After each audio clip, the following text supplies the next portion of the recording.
क्रिया की प्रतिक्रिया का नियम शाश्वत है। इसे सर्वत्र देखा और अनुभव किया जा सकता है।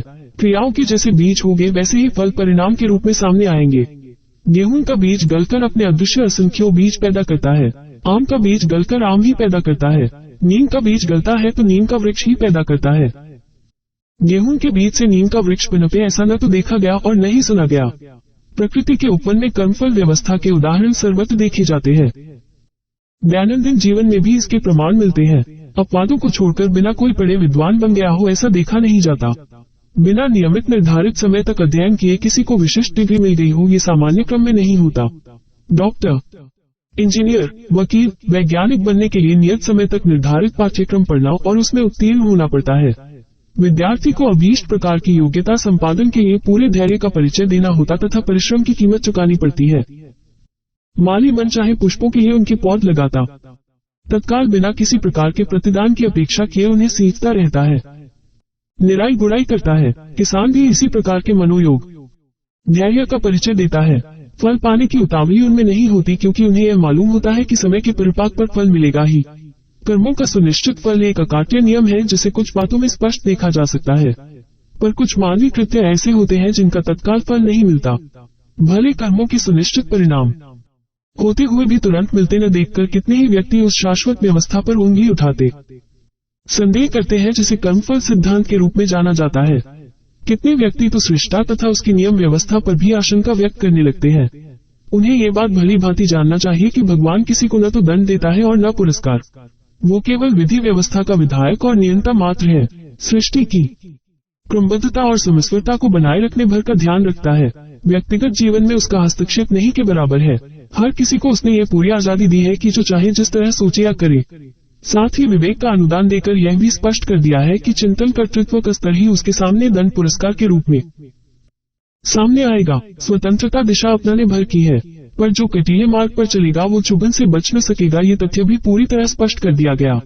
धर्मशास्त्र, तत्व दर्शन और प्रमाण उदाहरणों से भरा इतिहास इसी यथार्थता का पग पग पर प्रतिपादन करते रहे हैं। घृणित कर्म करने वाले आप ही अपने को दंड देते हैं और सन्मार्ग पर चलने वाले अपनी गतिविधियों के कारण स्वयं ही पुरस्कृत होते हैं। श्रृंखला अपनी गति से चल रही है। ऐसा हो ही नहीं सकता कि कुमार्ग पर चलने वाले सुख शांति से रहे और सन्मार्ग अपनाने वालों को दुहक दारिद्र्य से ग्रसित होना पड़े। यदि ऐसा होता तो यहाँ उचित अनुचित के बीच कोई भेद ही न रह जाता और कोई कुकर्म से बचने एवं सत्कर्म अपनाने के लिए तैयार ही न होता। अधर्म का तात्कालिक आकर्षण यदि चिरस्थायी लाभ दे सका होता और उसके दुष्परिणामों की कोई आशंका न होती तो कदाचित ही कोई उस कष्ट साध्य प्रतीत होने वाली प्रक्रिया को अपनाता। ईश्वर ने मनुष्य को जितना स्वावलंबी बनाया है उतना ही परावलंबी भी। सर्वत्र स्वतंत्र मनुष्य नहीं, ईश्वर ही है। ईश्वर इसलिए स्वतंत्र है कि उसने नियम व्यवस्था बनाई है और उसने सर्वप्रथम अपने को बांधा है। जहाँ विश्व का कण कण किसी विधान से बंधा है, उसी प्रकार ईश्वर भी मर्यादा पुरुषोत्तम है। मर्यादाएं टूटने न पाए, उन्हें तोड़ने का कोई दुस्साहस न करे, इसलिए उसने अपने को भी प्रतिबंधित किया है। पात्रता की मर्यादा से अधिक अनुदान किसी को नहीं मिलते। कर्मफल की मर्यादा का उल्लंघन करके वह न तो किसी को क्षमा प्रदान करता है और न किसी को अभक्त होने के नाम पर राग द्वेष की नीति अपनाता है। न्याय और निष्पक्षता की रक्षा उसके लिए प्रधान है। बिजली मनुष्य की बहुत सेवा सहायता करती है, पर करती तभी तक है जब तक उसे विधि पूर्वक प्रयुक्त किया जाता है। अविधि पूर्वक व्यवहार करने पर यज्ञाग्नि भी होता को जला सकती है। प्रचुर खर्च करके बिजली के यंत्रों को सुसज्जा एवं मनोयोग पूर्वक लगाने वाले भी यदि प्रयोगों में प्रमाद बरते तो वो प्रतिष्ठापित विद्युत यंत्र प्रयोक्ता के प्राण लिए बिना न छोड़ेंगे। ईश्वर को कर्मफल श्रृंखला में अग्नि या विद्युत के समतुल्य माना जाए तो उसमें कुछ भी अत्युक्ति न होगी। कर्मफल तत्काल मिले ऐसी विधि व्यवस्था इस संसार में नहीं है। क्रिया और प्रतिक्रिया के बीच कुछ समय का अंतराल रहता है। बीज बोते ही फल फूलों से लदा वृक्ष सामने प्रस्तुत नहीं होता। गर्भाधान के अगले क्षण ही प्रसव नहीं होता और प्रसव के उपरांत तत्काल नवजात शिशु किशोर या प्रौढ़ नहीं बन जाता।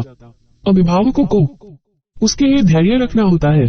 बीज का फल वृक्ष और गर्भाधान का फल समर्थ संतान होता है, यह सही है। पर यह भी सही है कि आरंभ और परिणाम के बीच कुछ अंतर अवश्य रहता है। हथेली पर सरसों बाजीगर ही जमा सकते हैं। किसान को उसके लिए 6 महीने तक साधना और प्रतीक्षा करनी पड़ती है। गाय के पेट में घास जाकर दूध में बदलती है, इसे कौन नहीं जानता। पर यह लाभ धैर्य पूर्वक ही उठाया जा सकता है। कोल्हू से तेल निकलने की तरह गाय को एक और घास खिलाने और दूसरी ओर दूध पाने की आशा की जाए तो सफलता न मिलेगी। ठीक इसी प्रकार कर्म को फल रूप में परिवर्तित होने की प्रक्रिया कुछ समय चाहती है। जन्मजात अपंग, बाधित, असमर्थ, रुग्ण व्यक्तियों को देखकर अनुमान लगाया जा सकता है कि उद्धत आचरण करने वालों के प्रगति साधनों का प्रकृति ने किस प्रकार अपहरण कर लिया। बंदूक का दुरुपयोग करने वालों का लाइसेंस जब्त हो जाता है। इसी प्रकार मोटर चलाने में प्रमाद बरतने वालों का लाइसेंस छिन जाता है। अपराधियों को न्यायालय में समाज से पृथक रहने का यातनापूर्ण कारावास मिलता है और उनके नागरिक अधिकार छिन जाते हैं। जन्मजात बाधितों को देखकर हम अनुमान लगा सकते हैं कि मिली हुई कर्म स्वतंत्रता का दुरुपयोग करने वालों से प्रकृति किस प्रकार प्रतिशोध लेती है। सुविधाजनक प्रगतिशील वातावरण में सुसंस्कारी परिवार में जन्म होना पूर्वकृत सत्कर्मों का फल कहा जा सकता है। दुर्भाग्य व्यक्ति कुसंस्कारी परिस्थितियों में जन्म लेकर असुविधाजनक अड़चन भरे वातावरण में रहते हैं और प्रगति पथ पर बढ़ने में भारी अड़चन अनुभव करते हैं। इस विभेद के पीछे पूर्व जन्मों में संग्रहित शुभ अशुभ कर्म के परिणाम झांकते देख सकते हैं। यूं इन अड़चन भरी परिस्थितियों में भी सत्कर्म करने की, आगे बढ़ने की स्वतंत्रता अक्षुण्ण रहती है और कोई चाहे तो नियत अवरोधों को सहन करते हुए भी आगे बढ़ने, ऊंचे उठने में सफल हो सकता है। ऐसे उदाहरणों की कमी नहीं, जिनमें अंधे, अपंग, मूक, बधिर जैसी विषमताओं से ग्रसित लोगों ने इतनी उन्नति कर ली जिसे देखकर सर्व सुविधा संपन्न व्यक्तियों को भी आश्चर्यचकित रह जाना पड़ा। यदि इस संसार में ऐसी व्यवस्था रही होती कि तत्काल कर्मफल मिला करता तो फिर मानवीय विवेक एवं चेतना की दूरदर्शिता की विशेषता कुंठित अवरुद्ध हो जाती। यदि झूठ बोलते ही जीभ में छाले पड़ जाए, चोरी करते ही हाथ में दर्द उठ खड़ा हो, व्यभिचार करते ही बुखार आ जाए, छल करने वाले को लकवा मार जाए तो फिर किसी के लिए भी दुष्कर्म कर सकना संभव न होता। एक ही निर्जीव रास्ता चलने के लिए शेष रह जाता। ऐसी दशा में स्वतंत्र चेतना का उपयोग करने की, भले और बुरे में से एक को चुनने की विचारशीलता नष्ट हो जाती और विवेचना, ऊहापोह का बुद्धि प्रयोग संभव न रहता। तब दूरदर्शिता और विवेकशीलता की क्या आवश्यकता रहती और इसके अभाव में मनुष्य की सर्वतोमुखी प्रतिभा का कोई उपयोग ही न हो पाता। बुरे कार्य के दुष्परिणाम और भले कार्य के सत्परिणाम समझने के लिए अंतःप्रेरणा, अध्यात्म तत्व दर्शन, धर्म विज्ञान, नीति सदाचरण, श्रेय साधना का जो उपयोगी एवं आकर्षक सतोगुणी धर्म कलेवर खड़ा किया गया है उसकी कुछ आवश्यकता ही न रहती। सब कुछ नीरस हो जाता यहाँ जो कौतुक कौतूहल दिख रहा है। बहुरंगी, कटु, मधुर अभिव्यंजनाएं सामने आ रही है, उनमें कहीं कुछ भी दृष्टिगोचर न होता। इन परिस्थितियों में और कुछ लाभ भले ही होता, मनुष्य की वो चेतनात्मक प्रतिभा कुंठित ही रह जाती जिसके कारण प्रगति पथ पर इतना आगे तक चल सकना संभव हो सका है। कर्म का फल शारीरिक, आर्थिक, सामाजिक दृष्टि से कुछ विलंब से भी मिल सकता है, पर आंतरिक दृष्टि से तुरंत तत्काल मिलता है। सद्भावनाएं धारण करने वाला अंतःकरण अपने आप में अत्यधिक प्रफुल्लित रहता है। सुगंध विक्रेता बिना प्रयास किए निरंतर उस महक का लाभ उठाता रहता है जिसके लिए दूसरे लोग तरसते ललचाते रहते हैं। सत्कर्म का सबसे बहुमूल्य लाभ आत्मा संतोष है जिसे प्राप्त करने में तनिक भी प्रतीक्षा नहीं करनी पड़ती। सन्मार्ग पर चलने वाले का अंतरात्मा अपने आप को प्रोत्साहन भरा आशीर्वाद देता रहता है।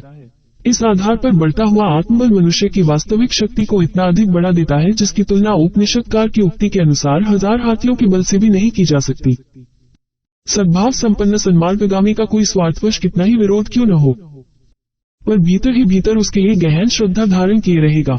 महात्मा गांधी पर आक्रमण करने वाले गोडसे ने गोली दागने से पूर्व उनके चरण स्पर्श करके प्रणाम किया था। ईसा मसीह को क्रूस पर चढ़ाने वाले लोग आंसुओं की धार से अपनी श्रद्धांजलि चढ़ा रहे थे। सुकरात को विष पिलाने वाले जल्लाद ने आत्म प्रताड़ना से अपना माथा पीट लिया था। पम श्रीराम शर्मा आचार्य।